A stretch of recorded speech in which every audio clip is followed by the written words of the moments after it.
and welcome back to this Return to Wellbeing series. My name is Taylor Staines and I'm from the Active Harbour team at Harbour District Council. I'm here with co-presenters Hussein Khan and Jake Patoni from the South Leicestershire School Sports Partnership. Hi, I'm Jake and I'm the Health and Wellbeing Officer at the Learning South Leicestershire School Sports Partnership. The Return to Wellbeing podcast series will focus on supporting children's mental health needs as lockdown is gradually lifted and they return back to school. In today's podcast, we'll be talking about the very important topic of anxiety. Hi, I am Hussein and I am the Development Manager at the Learning South Leicestershire School Sports Partnership. I would like to welcome our very special guest, Lauren Young, who is a child and adolescent mental health lecturer, and Alec Welton from Archway Health Hub. So, Lauren and Alec, can you tell us a little bit about yourself? So if we start off with Lauren. Hi, yeah. So as you just introduced there, I'm a lecturer in child and adolescent mental health. I'm also trained as a cognitive behavioural psychotherapist. So I work with young people who are struggling with anxiety and low mood. And I also work with students as well who are training up to work with young people with mental health difficulties. That's brilliant. Thank you very much. And how about yourself, Alec? I'm an acupuncturist and mindfulness coach by profession. Probably been practicing for almost 30 years and treat people, anything youngest has probably been 6 weeks old and oldest probably 99. So across the wide range. Yeah. Lovely. So from all those people that you've seen, young and old, how would you define anxiety? What would you say anxiety is? Anxiety is a form of stress. So it comes from a sense when things are too much. So, for example, it can be as simple as you pour a cup of tea and you pour it to the brim so it's almost overflowing and you need to move it and you don't want to spill any and you have that moment of anxiety as you go to do it. And that's a mixture of a heightened sense of awareness about in a certain situation. If you add extra stimulus to that, if you say you're pouring a cup of tea for the Queen, or you know it's on something you desperately don't want to damage, or it's being filmed, your anxiety levels might rise. And for most of us, we're very much like the cup of tea. We can take so much, and it gets to the point where we feel we've got it up to here, and anything extra is just too much. We feel like we're about to overflow. We often talk about back in the Stone Age and thinking about when we were cave people. And if a tiger, for example, came towards us and how we'd respond to that. So we often talk about the fight, flight and freeze response. So if the tiger was coming towards me, I'm the type of person that would probably run away. So that would be the flight. Other people might feel like they need to fight that tiger. And so they might kind of respond in a bit of a angry way towards that tiger. And other people just freeze completely as the way of kind of pretending that they're not there, in the hope that the tiger will just run past them and kind of ignore them and pretend that they're not there. So when we talk about anxiety, we think about that tiger. But the thing is, the tiger's not running around outside now. It's not at school. It's not kind of down the street. But our response to anxiety is the same as that. So whilst it might not be a tiger, for a young person, that tiger might be school, or it might be lots of people. It might be lots of different things, and we have the exact same response that we would as if it was a tiger. So that's the way our bodies have kind of learned to respond to anxiety, to keep us safe, because we don't want to get eaten by a tiger. But realistically, the school's not a tiger anymore, so we're still having that response without necessarily needing it anymore. And that's when anxiety can become too much for us and a bit too difficult. Wonderful. Some really good ways to explain anxiety, make it nice and clear as well. So what signs and symptoms would you expect to see with anxiety?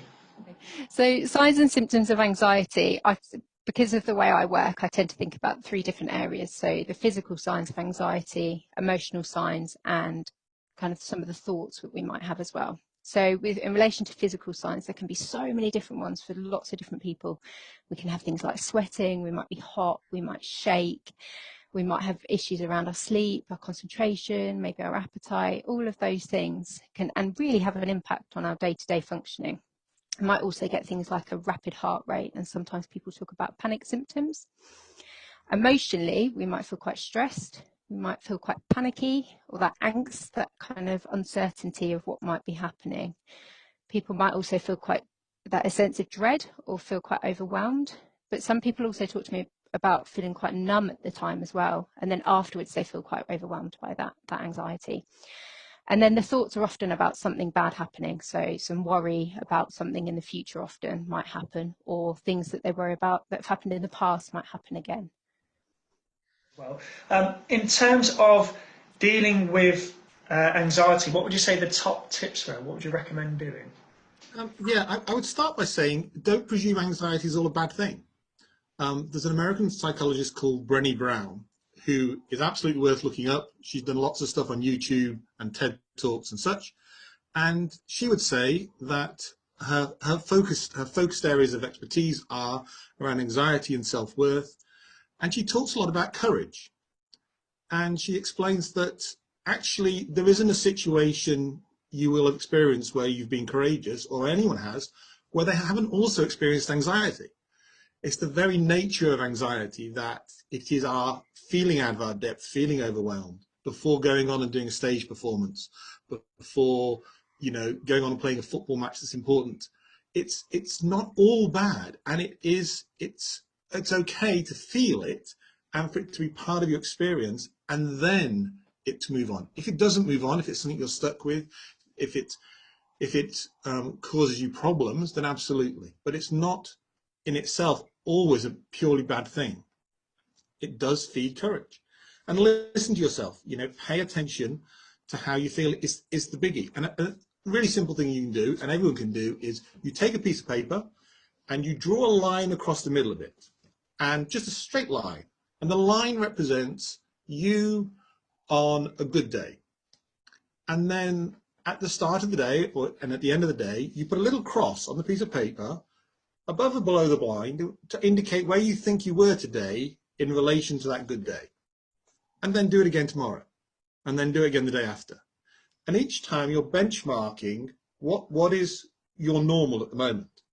And if you find that you're regularly putting your cross quite a lot below the line, that's a good indicator that you're struggling with something. And something as simple as that can help you identify where you're at, and identifying is absolutely the first thing. The second thing I would say is not rejecting any of your feelings. So as part of my routine, I walk 4 miles every morning, and some mornings I will get out of bed and I will feel sad. I will feel incredibly flat and just sad. I, like everybody else, has had troubles in my life, and I don't try and push it away, and I don't try and do anything with it. I go for a walk and I let it sit. And over a while, I find that a lot of the time, it just sitting with it for a while allows it then to move on. If it doesn't, then I'll come back and I'll talk to my wife. But having that experience of your feelings, not as soon as you feel fearful, as soon as you feel sad, try and distract yourself. A little bit of that's okay, you know, and that's where it becomes challenging, is that you need to be aware that our automatic sense is often to push things away. We need to embrace the feelings more, and it's only by embracing the bits, including the painful bits, that we can do anything about it. And then you talk to somebody. You know, it's great, you can talk to yourself, which can be a great thing to do out loud, but also you talk to somebody. Talk to a friend, talk to somebody you care about, talk to your parents. However busy you think your parents or teachers are, they want to hear about this stuff more than they want to hear about anything else. The worst thing we hear as a parent, I have children who are 23 and 19 now, the worst thing you hear from your kids is when they tell you something that they've been feeling that way for weeks. We want to know now because we care now. That's great. Thank you very much. We actually have some student submissions. So some of the students from our local schools have submitted some questions about anxiety, and we'd love if you could answer some of these questions. So the first one is, how can we normalise anxiety? I know a lot of my friends have it, but we don't really speak about it like it's a real issue. So over to you, Lauren. I think this is such a brilliant question. I've talked so much about normalising anxiety with the people I work with, and it is such a topical area. So we know at the moment a lot of people are struggling with worry and anxiety, and it is completely normal and it is expected, but we don't tend to talk about it that much. So I think this is such a great question to think about. One of the things that might be helpful is to talk about more of a general topic that you know other people might be worrying about. So it could be something a bit less sensitive, maybe around kind of exams, just in general, of the anxiety around a timetable for exams, for example. Because that's quite a shared topic, then you can have general conversations about it. It doesn't necessarily have to be something really kind of intense at the time. It can be something more general. And then you could potentially talk about some of the things that you found that have helped you with that, or some of the things that have worried you around it, and just starting those conversations around different worries that you may have had, in the hope that it will start prompting those conversations. Because like I said, I think this is a fantastic area and a really important area that we do need to start these conversations more about.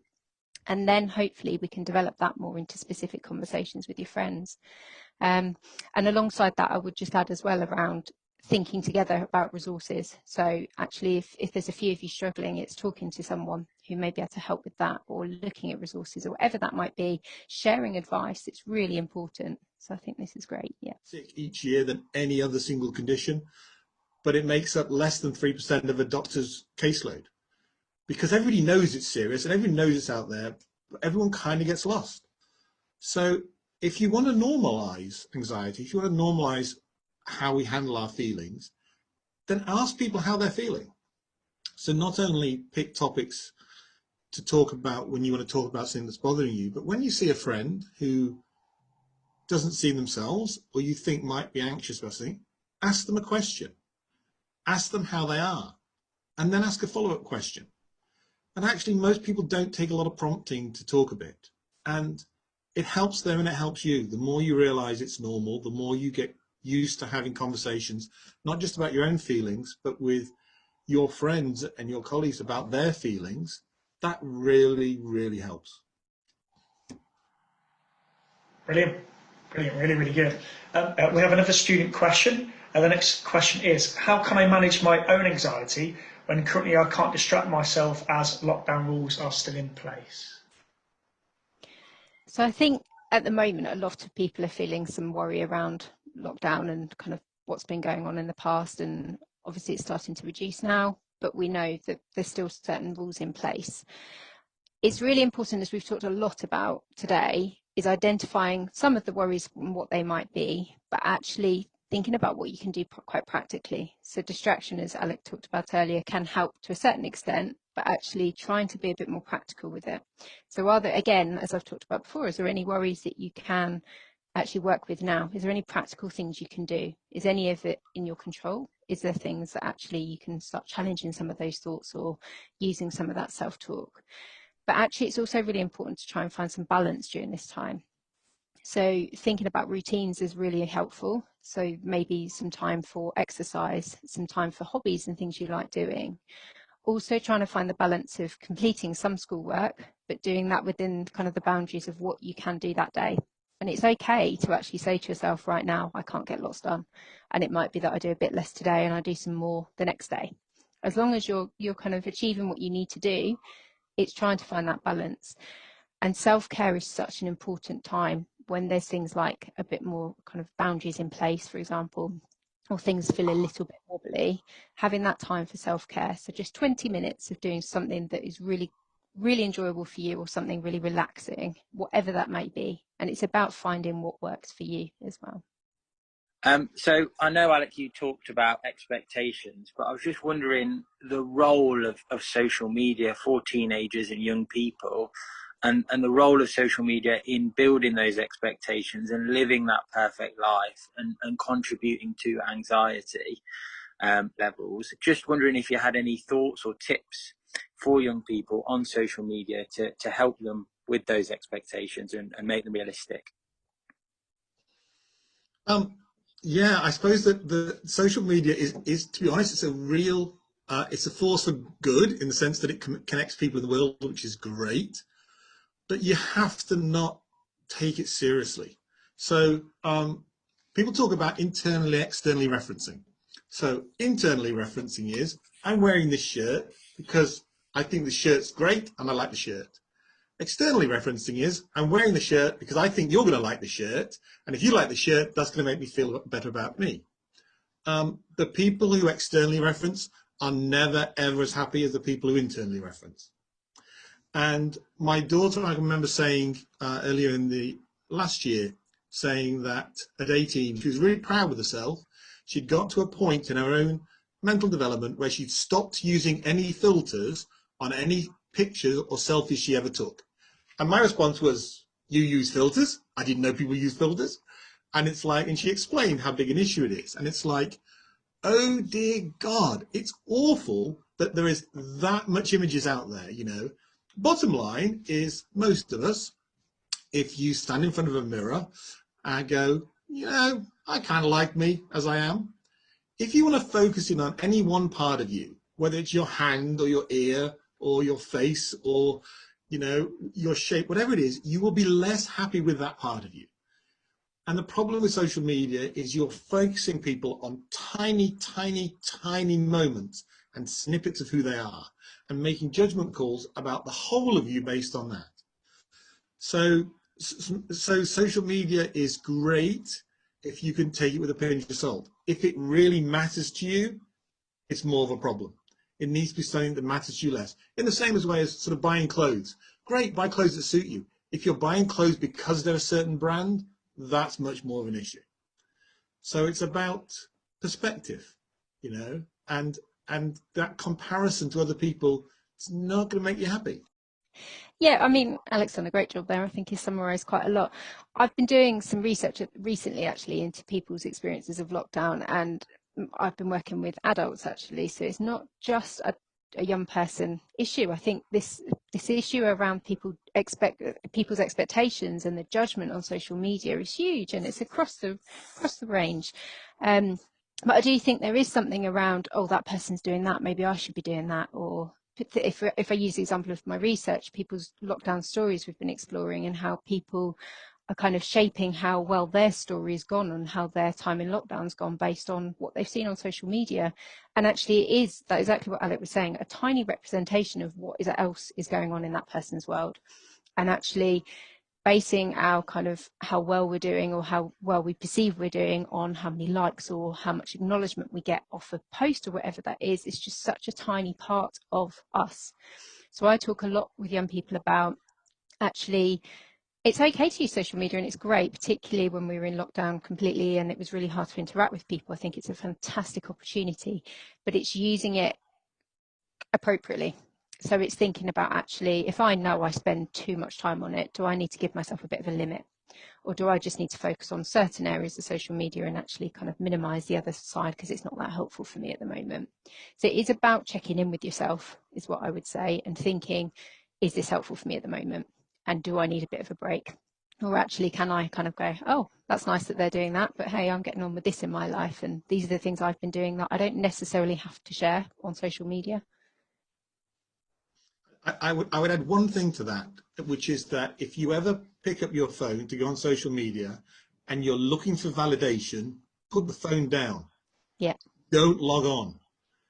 It doesn't work. It's like going for a sugar high or going to McDonald's or whatever. It's like these things will give you a great buzz for a moment, but they're guaranteed to kick you in the teeth. Okay, so the last student question is, my sleeping pattern is so messed up, I'm anxious about how I'll cope when I go back to school. I talk a lot about sleep with young people, and everyone who sees me will say that, but I do talk about it a lot and we make a bit of a joke about it, but it is such an integral element to your mental well-being. It's so important, sleep, and I love sleep, which is probably part of why I talk about it a lot, but it's really, really helpful. Even just that rest time. So it might be that you're struggling to sleep and your pattern's messed up, but actually giving yourself that time just to rest, even if you aren't sleeping, is so important. So what I tend to say to people is routine is the most important thing with your sleep. You need to establish a routine and you need to stick to it every single day. So that means weekends as well, which can be really, really hard, especially when we're socialising a bit more and wanting to go out. Sticking to a routine that works for you is really important. So that might be going to bed at a certain time. That might be if you need to have a snack or not, or what time you turn out your lights. All those kind of things are really important to establish and keep doing the same thing every single night. And we need to establish a routine for a minimum of 14 days for it to be effective. So a lot of people try and establish a routine for a few days. It doesn't work, and then they just give up because it's like, oh, it's not working. But actually we need to keep going with that to try and establish it and keep it as a regular thing we do. Limiting electronic devices is such an important part, which I know people hate hearing. I'm not saying not to go on your phone at all, but we know that we need to minimize it, particularly as we're trying to work towards going to sleep, because we know that the light tricks our brain into thinking it's daylight, and actually we need to rest and have sort of darkness, and so that it's not quite so bright, so that it's not tricking our brains. So we need to kind of have a relaxing time, at least half an hour or an hour really before bed, to try and keep it calm for us. Some people like listening to music, which is completely fine, but again, it's thinking about what's appropriate to listen to at night. So it is really, I think it's a really good thing that you're asking about sleep and thinking about it, but also try not to put so much pressure on yourself. So a lot of people I work with have that kind of pressure of, I need to fall asleep, otherwise I'm going to be tired the next day. And sometimes it's okay to say to yourself, tonight I might not have a good night's sleep, but that's okay, because then I'll be extra tired tomorrow and I might actually sleep better. So again, giving yourself that permission and trying to reduce that pressure on yourself if I must sleep right now can really help. That's great. Thank you very much both for sharing your thoughts and your tips with anxiety today. We really appreciate it, and I think actually young people around the area in South Leicestershire and in Harbour will really benefit from the words that you've shared with us today. So from us all, thank you very much for sharing your time with us today. Thank you for listening to this episode in this series. If you have any questions about anything we have discussed, please comment below.